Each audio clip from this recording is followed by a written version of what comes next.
Good morning. This is Jason Dean coming live at you again for another Film Fanatic show. I just uploaded a few shows, so check those out if you get a chance. I uploaded a big one for my review for Dune Part 2. I got to see it on Tuesday, and I was just floored and completely blown away by that film. So check out the review. I just uploaded it if you get a chance. And I also did a review for a movie that I did a review for it before, but I watched it again, and it's one of those movies that I've been revisiting, and I just have been just falling in love with it more and more. And that is this movie called Love Brides of the Blood Mummy, which is one of the strangest, one of the most bizarre horror exploitation movies I've ever seen.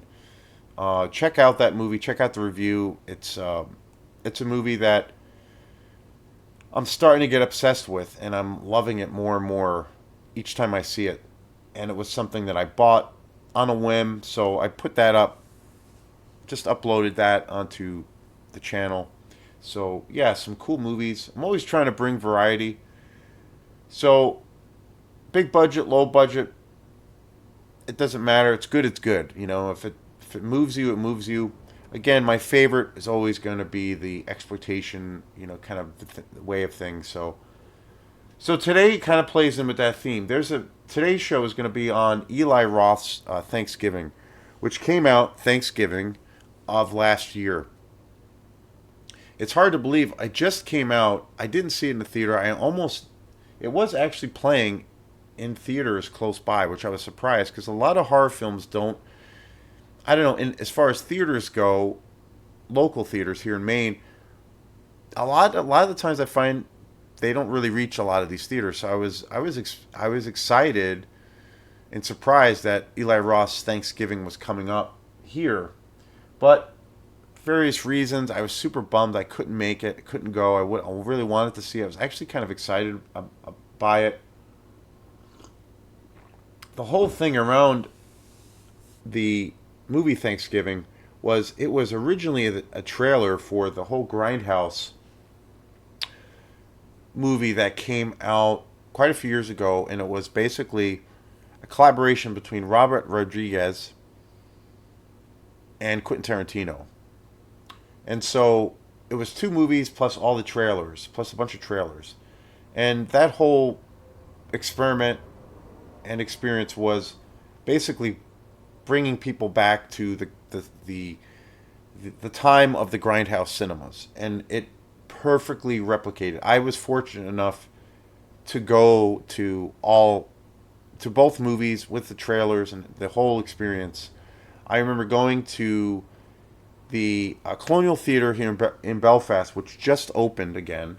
I still have not been there, but I need to go there one of these days. And it was great. It was great. Robert Rodriguez's Planet Terror is a masterpiece. I think it's probably the best movie outside of Sin City that he's ever directed. The first Sin City. It's a masterpiece, and it is a total tribute to the world of Grindhouse exploitation. I don't believe I've done a show on it, which I need to do. I think I did actually. Now that I think of it, Quentin Tarantino directed Death Proof, which it's an okay movie. I don't really. I will have to say it's the one movie of Quentin Tarantino's career that I'm not super sold on. I kind of feel like that movie falls a little flat.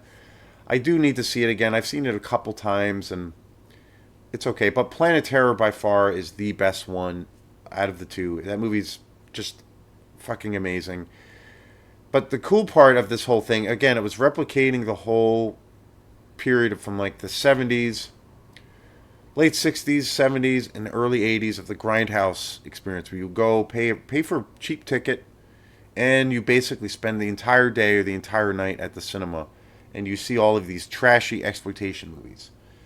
You'll see some European horror exploitation movies mixed in with some American movies.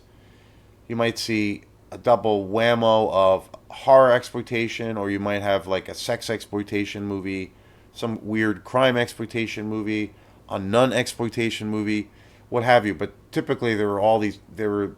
It was going to be the double feature of these two really down and dirty, sleazy action movies, if you will. That's what the experience was like.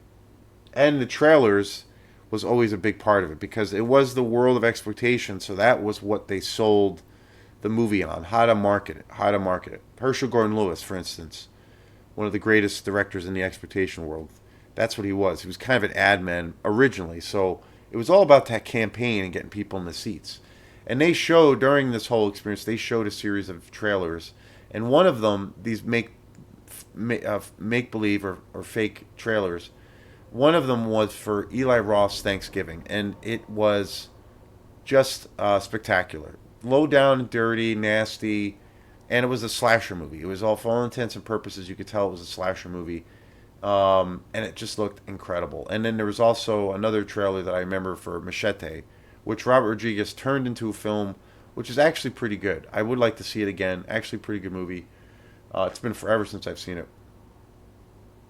and I actually liked Machete better than this film quite a bit. But anyway, so the Grindhouse, that whole experience was many years ago. So fast forward, I don't know, almost 15, 20 years later, it was announced that they were going to Thanksgiving was finally going to be coming to see the light, and Eli Roth was going to direct this movie and write it.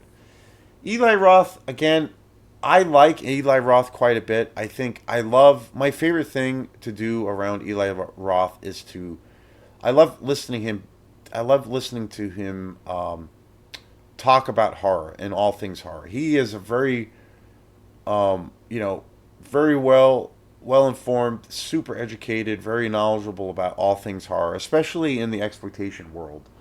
It's always great when you have Eli Roth and Quentin Tarantino in the same room and they're talking about movies because you're always going to learn something. He's kind of an encyclopedia of filmmaking, especially in the world of exploitation. But, you know, as a filmmaker, and I like his personality, I like his whole thing. But as a filmmaker, I have to say it, but I think Eli Roth is kind of an overrated director. I know he has a loyal, huge fan base. Ever since he started working and started collaborating with Quentin Tarantino and has, where they work directly together, say for, like with films like Inglourious Basterds, but they've done lots of partnerships and working together, and plus they're really good friends. Ever since that partnership was kind of created, his,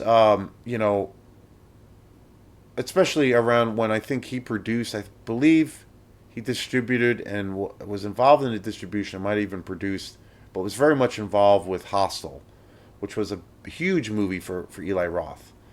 I believe it was the second movie that he directed.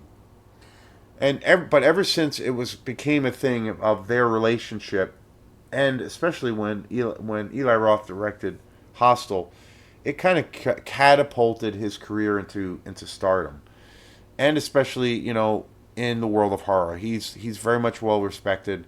He's one of the biggest names in that kind of world, and he's kind of looked at somebody who kind of carries on the torch to a degree, of that classic bygone era of exploitation, 60s and 70s. He's always talking about European horror movies, Italian horror movies, exploitation movies. He's all about that. He even has a company, and I believe it's called Grindhouse, that does this that is a boutique label that is very much involved with putting out all of the great exploitation movies of the past, horror movies. Probably the biggest one and probably the best one he's ever done, which he re-released, is Pieces, the Spanish slasher masterpiece, came out in the 70s. So he's all about that world. But as a filmmaker, I kind of think, honestly, I think he's not. I think he's a little bit overrated. The one movie of his that I think is just an amazing movie is Cabin Fever. That movie is totally sick and fucked up, gross, nasty fucking movie. Like, the movie is so awesome and just dirty and just like, yeah, it's so great. It's so fun, and it's one of those movies that you kind of feel like you kind of have to take a shower afterwards, but it's super entertaining. It's kind of a party movie, but it's a total gross out journey or adventure from the beginning to the end. but it's an amazing movie. I really love that movie. Other films of his, like Hostel. Hostel's good, but I kind of feel like that movie was. I don't know. I think it was a little bit overly hyped. I don't think it was as good as people said. I will say I do like Hostel 2, and I believe he directed that. I think that's a pretty good movie. I actually like that movie more. I think there's a little bit more of a story. I think there's a little bit more suspense, a little bit more care to taken with the writing of the story and all those things. And then he's directed other movies that are not very good. Knock Knock, which is a movie he did with Keanu Reeves, which is kind of this bizarro sex movie, but it just kind of sucks, and I think it's just a total misfire. He also did a movie that I think was really bad, which I kind of can't believe was made. Um, Death Wish, which was a remake of the Charles Bronson classic movie, classic series of movies, Death Wish. And he remade it with Bruce Willis, and that movie is kind of awful. Like, it's so bad. It has nothing of the essence of that classic kind of 70s vibe, which is so surprising because Eli Roth, that's all he talks about is that aesthetic in all of his interviews, pretty much. And so, but that movie was just, it's just awful. Another movie he did, which I thought was, it's okay, like the last part's pretty good, pretty satisfying, is The Green Inferno. It's okay, It's kind of his tribute to, the zombie exploitation world. And I think, or I should say, it's kind of his tribute to the cannibalism exploitation movies. And it's pretty gory. The last half is pretty gnarly and it's pretty rough. But again, it's okay. I think it's like a little bit. I think it's a little bit overly hyped. I don't think it has, you know, it doesn't have the atmosphere that a lot of those classic movies have. It doesn't go far enough. It's not really sleazy enough. It's not really dirty enough. It's good, you know. I think it's better than Hostel in some ways, but it's okay. And so I don't know. I think he's very. He has a very mixed bag, you know, as a director. I think he's got a really great personality. I think he's definitely talented. I think he can be a good actor. I think he can direct a really good movie. But, you know, it is what it is.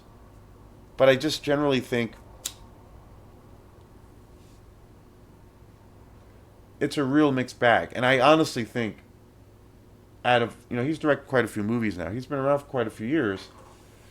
And I own a few of his movies, and I think there's only one movie that I think that he did that is just flat out killer, and that is um, Cabin Fever. That movie's just badass. But everything since then, it's been mediocre, or it's been okay, or not good at all. So I don't know.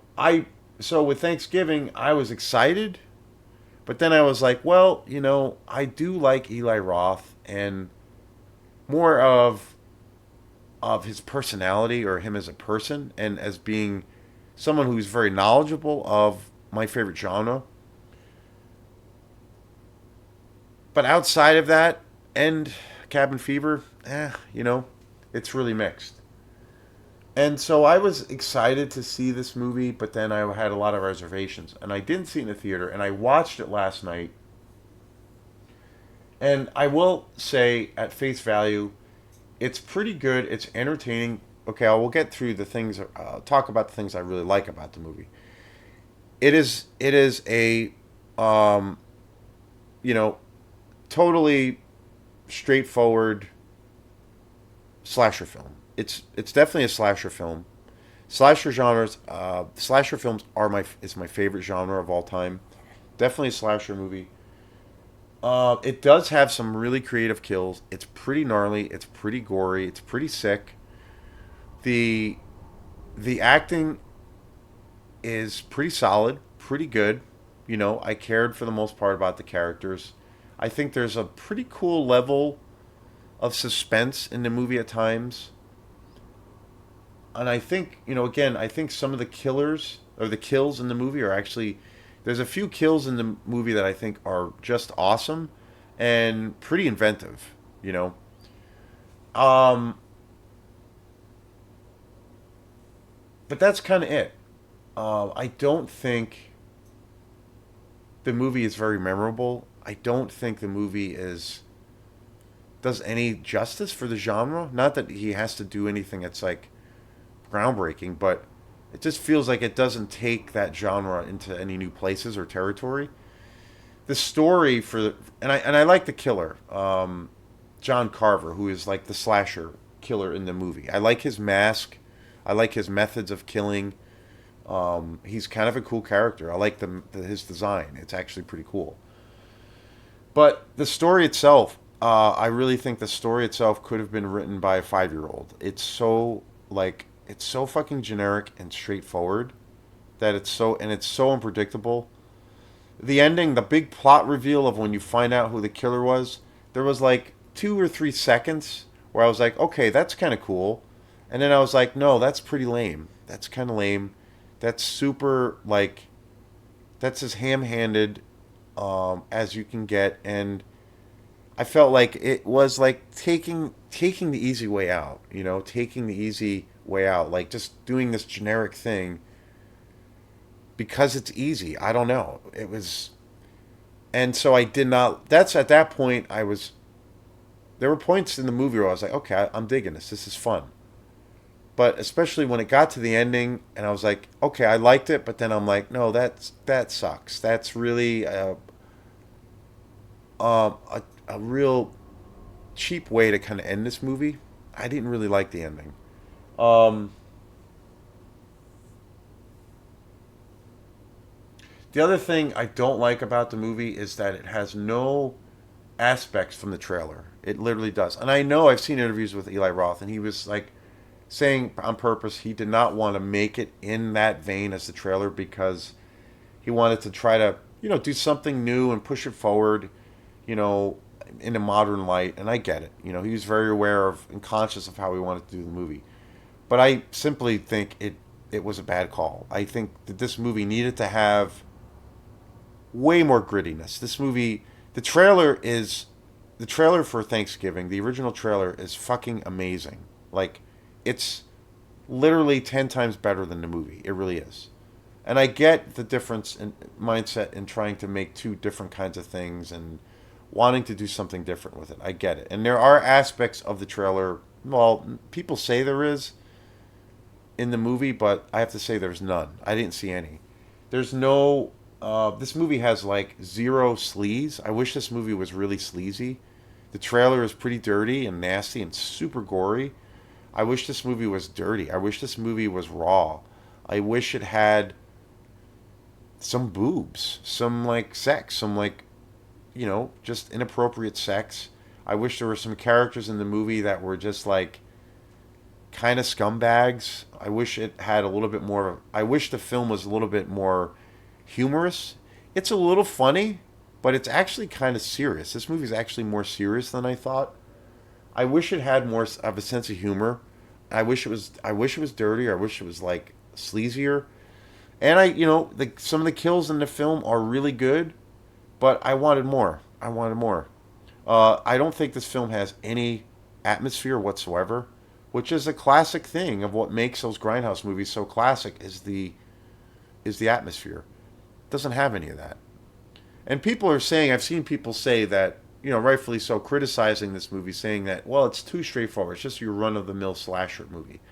And I'm like, it is. But then I'm like, well, what is slasher movies? And I think of slasher movies, when I think of movies, say, Mad Men or Maniac or um,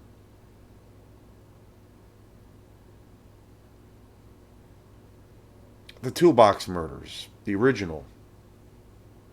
I think of other movies, My Bloody Valentine. Those are all classic slasher movies, pieces, you know. But they all have something unique. Like they do have that. They are the storylines for those films is pretty straightforward. But I think Maniac is very different from, say, Mad Men or My Bloody Valentine. They have something unique to bring to the table. They all have a different bent. They all have a different style. Yeah, they're straightforward movies, story wise, but they have something different. There's a little bit of a different twist on it. So, and those movies are the best of my favorite genre, which is the slasher genre. So this idea of like, well, you're just making straight ahead. Well, I don't think Mad Men's a straight ahead movie. I mean, it kind of is, but it has its own personality. So I don't get that argument so much. And it just, so I left this movie. I watched it last night, and I'm like, I was disappointed. And it just kind of continues my feelings of how I really feel like about Eli Roth. I don't get how he operates. I don't get what his thing is sometimes. I just don't get it because I know he knows how this world and how these movies were made, and he has a deep knowledge, a deep love, and he wants to, and he has that as a kind of the main influence in his films, and he has all of these great films and directors to reference, but I think he misses the mark all the time. I just don't get it. So yeah, it's okay. It's all right. It's better than maybe some of his films, but again,